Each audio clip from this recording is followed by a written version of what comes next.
Halo sahabat belajar pajak, selamat datang kembali di channel Edi Azhari dan rekan belajar pajak. Gimana kabarnya? Semoga dalam keadaan sehat selalu ya. Bagi teman-teman, sebelum kita lanjut ke video kali ini, silahkan klik tombol like, subscribe, dan bagikan ke media sosial lainnya. Nah, terima kasih bagi teman-teman yang sudah like dan subscribe. Nah, sekarang saya akan mencoba menjelaskan atau kita belajar bareng-bareng mengenai PPh 21 yang terbaru di tahun 2024 ini. Karena di awal tahun kemarin terbit peraturan baru mengenai PPh 21, yaitu PPh 21 dengan sistem perhitungan TER. Nah, kali ini saya kebetulan sudah melaporkan PPh 21 masa pajak bulan April. Nah, ini contohnya saya sudah lapor PPh 21 di bulan April. Saya perlihatkan ya untuk SPT-nya. Nah, sebelum SPT di sini ada tanda terimanya ya. Bulan 4 kita melaporkan PPh 21 di tanggal 7 bulan 5 kemarin. Kemarin saya sudah melaporkan. Nah, kemarin sudah saya cek, ternyata ada kelewatan gaji yang belum kita laporkan, yaitu THR yang belum dimasukkan gaji yang diterima oleh karyawan. Nah, coba kita cocokkan dulu ya. Untuk yang normalnya, ini yang sudah kita laporkan berapa? Dibesarkan bisa ini. Nah, ini untuk karyawan tetap jumlah kegiatan yang 33. Di sini saya juga menggunakan perhitungan secara manual di Excel. Ini di Excel saya sudah mempunyai perhitungan sendiri, macam-macam karyawan, gajinya berapa, dan tarif pajaknya berapa. Nah, di sini pajak terutamanya PPh 21 ada 33.000. Coba kita cek ya, apakah sama 33.000. Ini sudah sama ya. Kemudian untuk tenaga ahlinya ini kurang banyak 15,10. Coba kita cek di dokter yang ini. Nah, sudah sama 15,110,531. Nah, sudah sama kan? Nah, kemudian kemarin saya baru teringat atau oleh wajib pajaknya dikasih tahu, oh iya THR-nya belum dimasukkan. Nah, itu gimana solusinya? Nah, solusinya yaitu kita melakukan pembetulan SPT PPh 21. Nah, caranya gimana? Yaitu kita merubah bukti potongnya. Ya, untuk merubah kita input bukti potong. Biasanya kan kita melakukan dengan cara impor satu kesatuan di dalam Excel, dimasukkan nama, terus dan lain sebagainya kayak NPWP, terus alamat, gaji, terus nanti untuk pajaknya secara otomatis muncul dan diimpor di web laporan PPh 21 diimpor PPh 2126 ini. Nah, kalau sekarang kita mau impor itu juga bisa, tapi ada syaratnya, yaitu bukti potong yang lama itu kita hapus keseluruhan. Kalau tidak kita hapus, kita langsung impor data yang baru, itu kemungkinan itu data yang masuk di bukti potong itu jadi double. Maksudnya satu nama itu muncul dua bukti potong. Jadi kalau mau kita impor, yaitu kita impor bukti potong THR-nya aja. Jadi yang sudah diimpor kemarin waktu SPT normal itu dibiarkan tetap, terus kemudian kita impor lagi tapi nominalnya kita buat di THR aja. Mas Edi, kalau misalnya kita nanti hanya impor yang nilai THR saja, otomatis kan nanti untuk PPh 21-nya tidak terakumulasi dengan total gaji awalnya. Maka perhitungan pajaknya nanti apakah bisa sama dengan perhitungan manual kita? Bisa. Nanti kan untuk THR-nya berapa, terus gaji pokoknya berapa. Nah, itu nanti kan diakumulasi, nanti jadi satu di SPT-nya. Nanti di bulan Desember bisa dihitung ulang.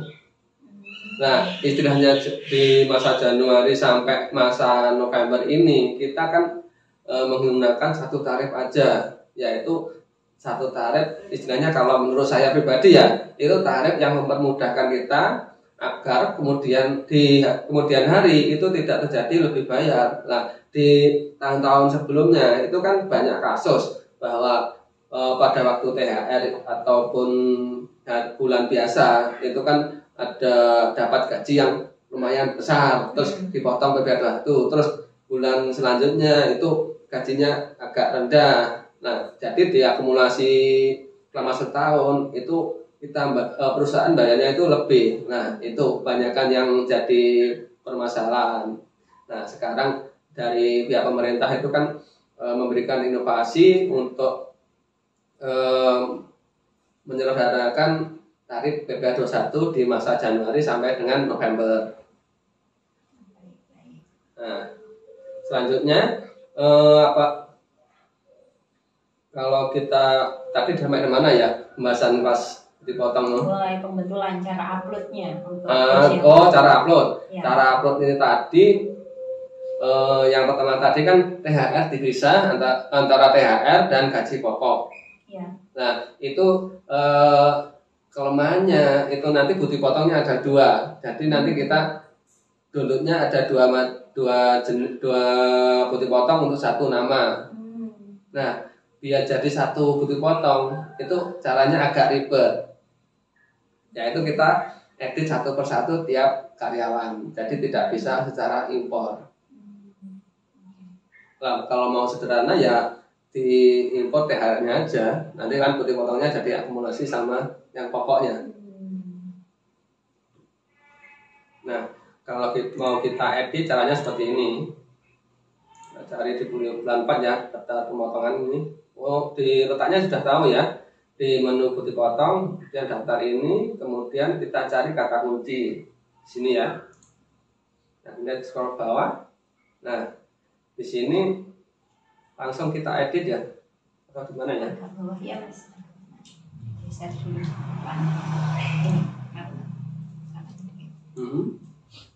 Oh, tadi halaman 1 belum muncul ya. Nah, ini editnya ini.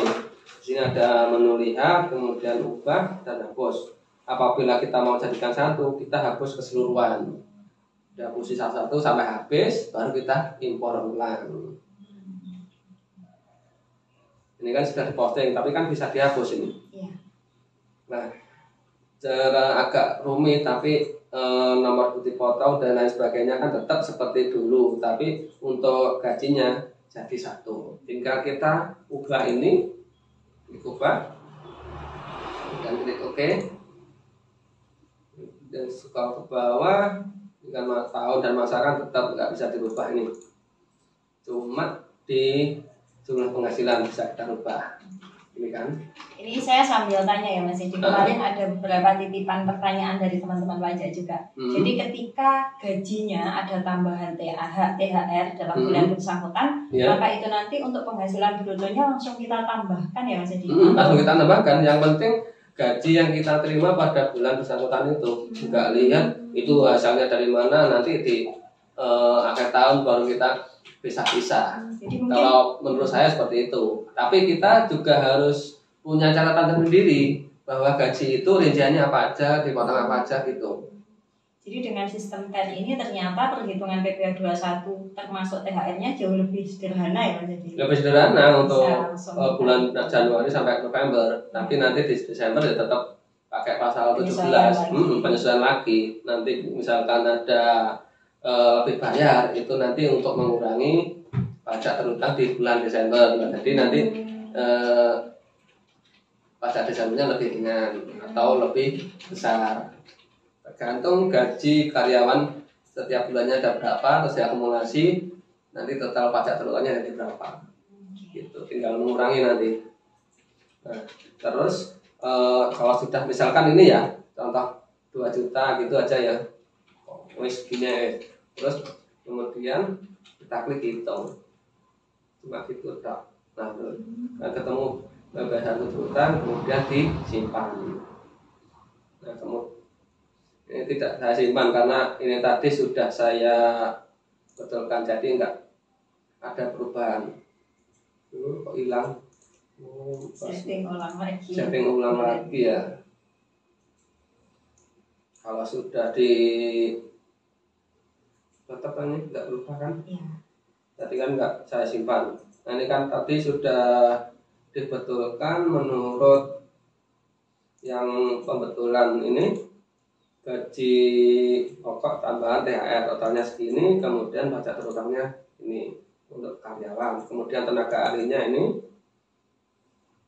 total gajinya jadi ini, kemudian terutangnya sudah 15.800. Nah di masa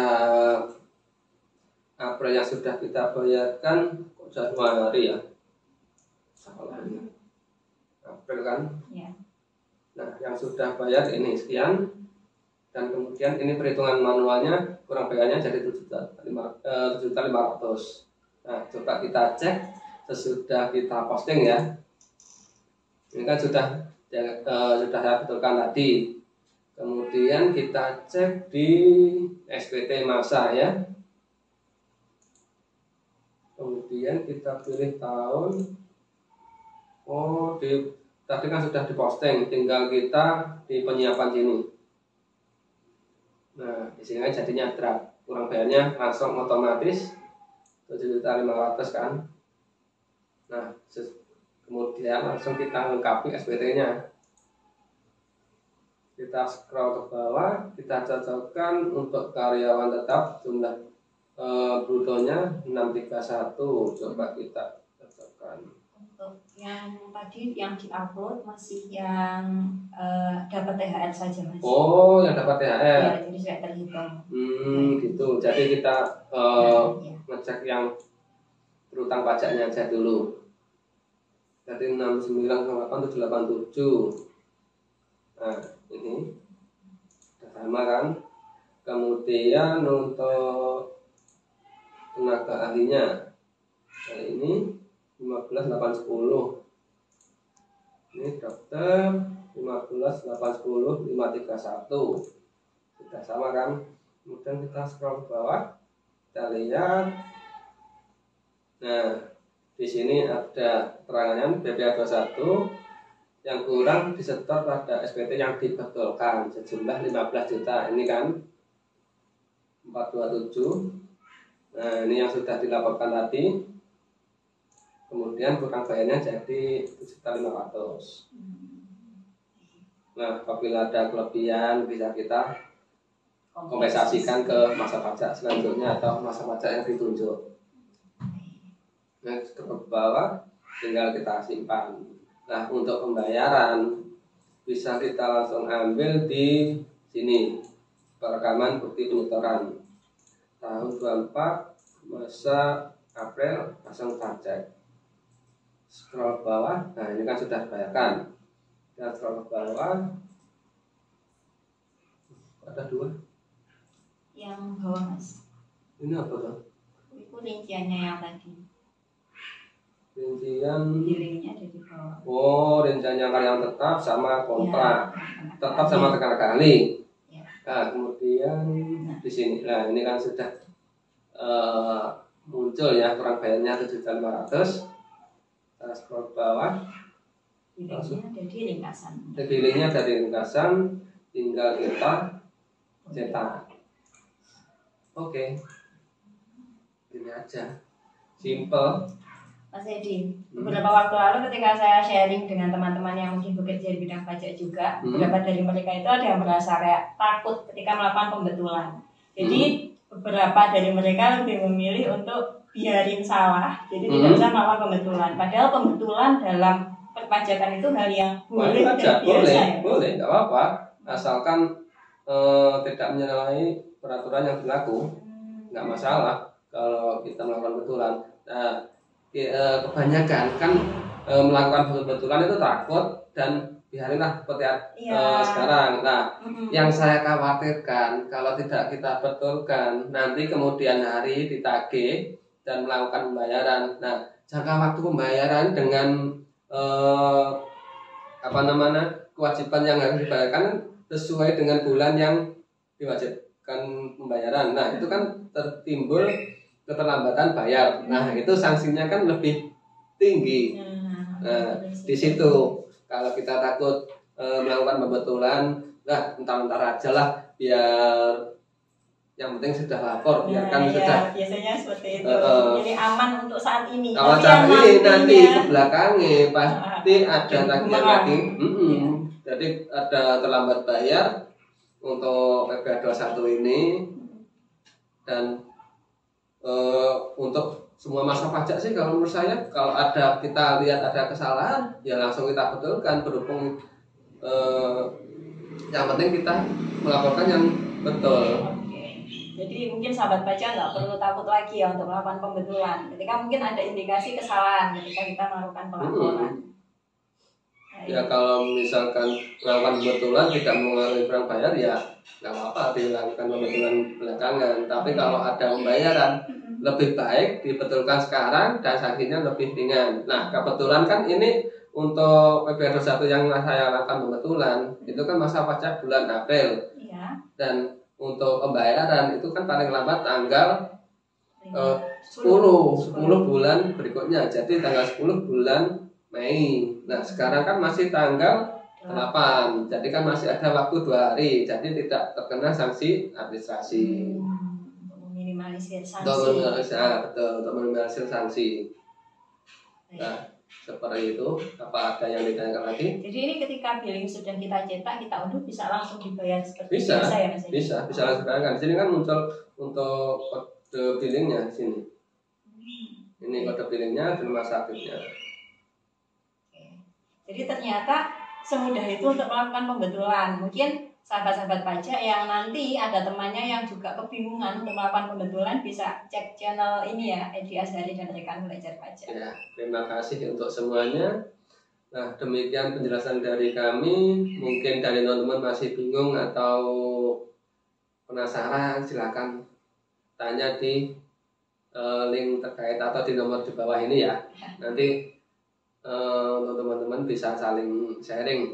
Nah, demikian penjelasan dari saya dan April. Semoga bermanfaat. Terima kasih dan bye-bye.